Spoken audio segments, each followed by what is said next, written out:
વસ્તુ તો સ્પષ્ટ થાય છે કે નીતિશ કુમાર એ શતરંજના એક એવા ખેલાડી છે જે ક્યારે ક્યાં કોને શે આપવી કોને માત આપવી એ બહુ સારી રીતે સમજે છે.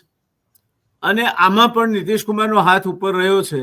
ભારતીય જનતા પાર્ટી પોતાનું ધાર્યું કરાવવામાં, પોતાના મુખ્યમંત્રી મૂકવામાં, 18મી તારીખે શપથવિધિ કરાવવામાં નિષ્ફળ ગઈ છે. એટલે તેટલા અંશે નીતિશ કુમાર એ વધારે હોશિયાર પુરવાર થયા છે. અને એમની જે ચાલ છે એ હું ચાણક્ય ચાલ નહીં કહું, પણ શકુની ચાલ ચોક્કસ સફળ થઈ છે. કારણ કે પાસાનો અઠંગ ખેલાડી શકુની હતો, ચાણક્ય નહોતો. Chanakya was not a speculator. Chanakya was a different class intellectual committed to the રાષ્ટ્રવાદ. એટલે એ અને શકુની બેમાં નીતિશ કુમારનું જે વલણ છે, વર્તન છે, એ આપણા ગાંધારી નરેશ શકુનીને વધારે અનુકૂળ આવે તેવું છે.